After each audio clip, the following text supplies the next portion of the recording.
ಎಲ್ರಿಗೂ ನಮಸ್ಕಾರ. ಎಲ್ಲರೂ ಹೇಗಿದ್ದೀರಾ? ಎಲ್ಲರೂ ಚೆನ್ನಾಗಿದ್ದೀರಾ ಅಂತ ಅನ್ಕೋತೀನಿ.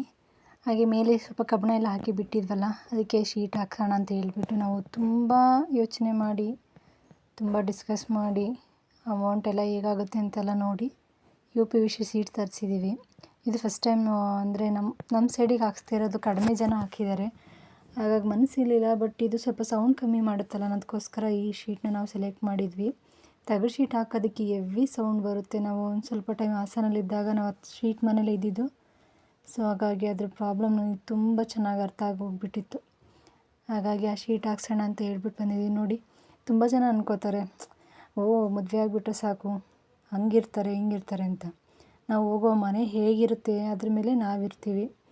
ತುಂಬ ಜನ ಹೇಗೆ ಅಂದರೆ ಅವ್ರ ಮನೆಗೆ ಏನಾದರೂ ಉಳ್ಕಿರಲಿ, ಬಂದು ಹೆಣ್ಮಕ್ಳು ಮಾತ್ರ ಅವು ಹಾಗೇ ಇರಬೇಕು, ಹೀಗೆ ಇರಬೇಕು ಅಂತ ರೂಲ್ಸ್ಗಳು ಜಾಸ್ತಿ. ಸೊ ನಮ್ಮ ಮನೇಲಿ ಸೇಮ್ ಅದೇ ಪ್ರಾಬ್ಲಮ್ಮೇ.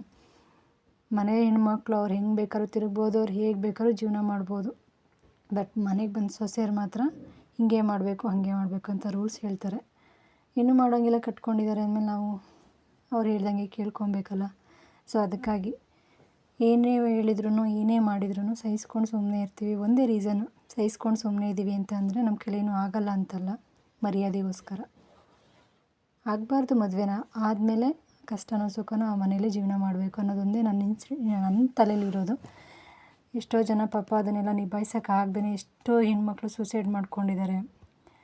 ಬಟ್ ನಾನು ಸೂಸೈಡ್ ಮಾಡ್ಕೊಳ್ಬೇಕು ಅಥವಾ ಮಾಡ್ಕೊಳ್ಳೇಬಾರ್ದು ಆ ರೀತಿ ಹೇಳಲ್ಲ. ಆ ಟೈಮಿಗೆ ಏನು ಅನ್ಸುತ್ತೆ ಅದನ್ನು ಮಾಡ್ತಾರೆ. ಹಾಗೆ ಸ್ವಲ್ಪ ಜನ ತೋಟದಲ್ಲಿ ಕಪಾತ್ ಮಾಡೋಕ್ಕೆ ಬಂದಿದ್ದರು.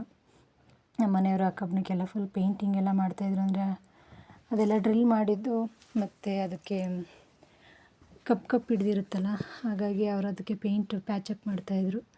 ಮೇಲೆ ಹಾಗೆ ತುಂಬ ಸಿಮೆಂಟಿಂದು ಮತ್ತು ಈ ಮನೆ ಮೇಲಿಂದು ತುಂಬ ಡೆಸ್ಟ್ ಉಳಿದಿತ್ತು. ಅದನ್ನೆಲ್ಲ ನೀಟಾಗಿ ಒಂದು ಸೈಡ್ ಗುಡಿಸೋಣ ಅಂತ ಹೇಳ್ಬಿಟ್ಟು ಕ್ಲೀನ್ ಮಾಡ್ತಾಯಿದ್ದೀವಿ. ಮನೆ ಸೊಸೆಯರು ಎಷ್ಟು ಮಾಡಿದ್ರೂ ಮನೆಯವ್ರಿಗೇನು ಒಪ್ಸೋಕ್ಕಾಗಲ್ಲ. ಏಕೆಂದರೆ ಅವರು ಮನೆ ಸೊಸೆಯರಲ್ಲಿ ಹುಡುಕ್ತಾರೋ ಹೊರತು ಅವ್ರ ಒಳ್ಳೆತನ ಯಾರೂ ಹುಡುಕಲ್ಲ. ಅವ್ರ ಮಕ್ಳದ್ದು ಬೇರೆಯವ್ರು ಹುಡುಕ್ತಾರೆ, ಬಟ್ ಇವ್ರಿಗೆ ಅದು ಕಾಣಲ್ಲ. ಅದೇ ಮನೆ ಸೊಸೆಯರನ್ನ ಬೇರೆಯವ್ರು ಹೊಗಳ್ತಾರೆ. ಏಕೆಂದರೆ ಅವ್ರು ಬಂದಮೇಲೆ ಹಿಂಗಿದೆ ಹಂಗಿದೆ, ಅಥವಾ ಇಷ್ಟು ಕ್ಲೀನಾಗಿ ಇಟ್ಕೊಳ್ತಾರೆ, ಅಥವಾ ಹೀಗಿದ್ದಾರೆ ಅಂತ ಬೇರೆಯವ್ರು ಹೊಗಳ್ತಾರೆ, ಬಟ್ ಮನೆಯವ್ರು ಹೊಗಳಲ್ಲ. ಆ ಪರಿಸ್ಥಿತಿ ನಾನು ಇದ್ದೀನಿ, ಅದನ್ನೇ ಅನುಭವಿಸ್ತಾನೂ ಇದ್ದೀನಿ. ನನ್ನ ಈ ಕಷ್ಟ ಯಾವಾಗ ಹೋಗುತ್ತೆ ಅಂತ ಗೊತ್ತಿಲ್ಲ ನನಗೆ. ತುಂಬ ಏನೋ ಆಸೆ ಇಟ್ಕೊಂಡು ಮದುವೆ ಆಗಿರ್ತೀವಿ ಹೆಣ್ಮಕ್ಳು. ಬಟ್ ಎಲ್ಲ ಹೆಣ್ಮಕ್ಳಿಗೆ ಒಂದೇ ಥರ ಲೈಫ್ ಸಿಗೋಲ್ಲ. ಸಿಕ್ಕಿರೋ ಹೆಣ್ಮಕ್ಳು ತುಂಬ ಅದೃಷ್ಟವಂತರು ಅಂತ ಅನ್ಕೋತೀವಿ. ಬಟ್ ಆ ಅದೃಷ್ಟ ನಮಗೆ ಸಿಕ್ಕಿಲ್ಲ. ಇನ್ನೆಷ್ಟು ದಿನ ಇರ್ತೀವೋ ಅಷ್ಟು ದಿನ ಈ ನರ್ಕನೇ ಅನುಭವಿಸ್ಬೇಕಾಗಿರುತ್ತೆ. ತುಂಬ ಬೇಜಾರಾಗುತ್ತೆ ಕೆಲವೊಂದು ಸಲ ವೀಡಿಯೋದಲ್ಲಿ ಇವೆಲ್ಲ ಶೇರ್ ಮಾಡ್ಕೊಳ್ಳೋದಕ್ಕೆ. ಯಾಕೆಂದರೆ ನಮ್ಮ ಪ್ರಾಬ್ಲಮ್ಸ್ನ ಯಾಕೆ ಹೇಳ್ಕೊಬೇಕು ಅನಿಸುತ್ತೆ. ಏನು ಮಾಡೋದು, ಬೇರೆಯವ್ರ ಹತ್ರ ಹೇಳ್ಕೊಂಡ್ರೆ ಅವ್ರು ನಮ್ಮನ್ನು ಬೇರೆ ರೀತಿ ನೋಡ್ತಾರೆ. ನನಗೆ ನನ್ನ ಗಂಡ, ನನ್ನ ಗಂಡನಿಗೆ ನಾನು. ದೇವ್ರು ನಮ್ಮಿಬ್ಬರು ಮಧ್ಯೆ ಒಂದು ಯಾವುದೋ ಒಂದು ಮಗುನ ಕೊಡ್ತಾನೆ ಅಂತ ನಾವು ತುಂಬಾ ವೆಯ್ಟ್ ಮಾಡ್ತಿದ್ದೀವಿ. ಯಾಕೋ ಈ ನರ್ಕದಲ್ಲಿ ನನಗೆ ಮಗು ಆಗೋದೇ ಕಷ್ಟ ಅನ್ನೋ ಥರ ಅನ್ನಿಸ್ಬಿಟ್ಟಿದೆ. ನನ್ನ ಗಂಡಂಗೆ ನಾನು ಪ್ರಾಬ್ಲಮ್ ಅಲ್ಲ, ನನಗೆ ನನ್ನ ಗಂಡ ಪ್ರಾಬ್ಲಮ್ ಅಲ್ಲ. ಬಟ್ ನಾವಿಬ್ಬರು ಬದುಕಿರೋದು ನಮ್ಮ ಮನೇಲಿ ಬೇರೆಯವ್ರಿಗೆ ಪ್ರಾಬ್ಲಮ್ಮು. ಏಕೆ ನಾವಿಬ್ಬರು ಹೋಗ್ಬಿಟ್ರೆ ಅವ್ರು ಇನ್ನೂ ಚೆನ್ನಾಗಿರ್ಬೋದು ಅಂತ ಭಾವಿಸ್ತಿದ್ದಾರೆ. ಏನೂ ಮಾಡೋಂಗಿಲ್ಲ. ದೇವರು ನಮ್ಮನ್ನು ಯಾವುದಾದ್ರೂ ರೀತಿಲಿ ಕಾಪಾಡಿ ಒಂದು ಒಳ್ಳೇದು ಮಾಡ್ತಾನೆ ಅಂತ ನಾನು ಕಾಯ್ತಾಯಿದ್ದೀನಿ. ಸೊ ನನ್ನ ಗಂಡ, ನಾವು ಲವ್ ಮ್ಯಾರೇಜ್ ಆಗಬೇಕಾದ್ರೂ ಅಷ್ಟೇ. ಎಷ್ಟೋ ಜನ ಹೆಣ್ಮಕ್ಳು ಲವ್ ಮ್ಯಾರೇಜ್ ಆದವ್ರಿಗೆ ಹೇಳ್ತಾ ಇದ್ದೀನಿ, ಅರೇಂಜ್ ಮ್ಯಾರೇಜ್ ಆದವ್ರಿಗೆ ಹೇಳಲ್ಲ.